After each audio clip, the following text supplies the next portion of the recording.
Things that I did not know were a part of my autism and ADHD traits until I was diagnosed. One, not saying hi to anybody when I walk into a room. It's not that I don't know that people don't exist. I do. I 100% know every single person that is in that room. I have seen it. I just forget that I should say hi to people. Like, it's just one of those things that, like, it slips my mind. I have to actively remember to say hi to people when I walk into a room. Two, I'm really bad in large group situations. I'm not very, very good at initiating conversation at all. I tend to people watch. And growing up, I got called a bitch a lot because I would just sit there and not talk to anybody until someone talked to me.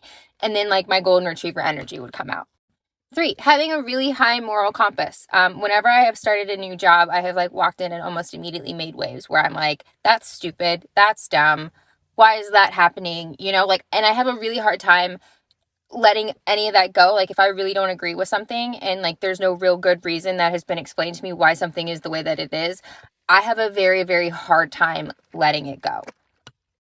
Four, forgetting about what I'm talking about when I'm legitimately talking about it and it's only been like 30 seconds. I have a tendency to derail and, like, go the opposite direction and then being like, wait, where did I start? What was I trying to explain to you?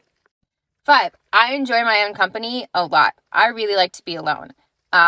Which has caused problems with my friendships and my relationships. One, because I also forget that people exist. And this is even, like, my parents and my brother. I will forget that they exist and that I should, like, text them and be like, hey, how are you doing? I also really like to, like, have people around while we're doing opposite things. You know what I mean? Like, shut up, don't talk to me. Like, I want to do this. You also go do something else. Six, having very specific hobbies, and, like, hyperfixations. I have very specific interests, and I did not realize, like, that might be a thing, but I have very, very specific interests that I like to do that, like, I know so much about, and I will info dump on anybody that wants to hear about them. Seven, eye contact.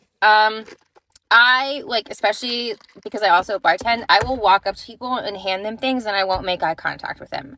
I have kind of trained myself to make eye contact with people and it doesn't bother me a ton anymore, but I will not initially make eye contact with you. And if I'm also listening to you trying to explain something important to me, I will almost always not be looking at you while explaining it because I'm trying to process it. And if I'm looking at you in the eyes, I will be thinking about looking at you in the eyes instead of listening to what you're actually saying to me. And lastly, having no filter.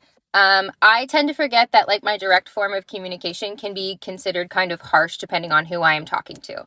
So, yeah.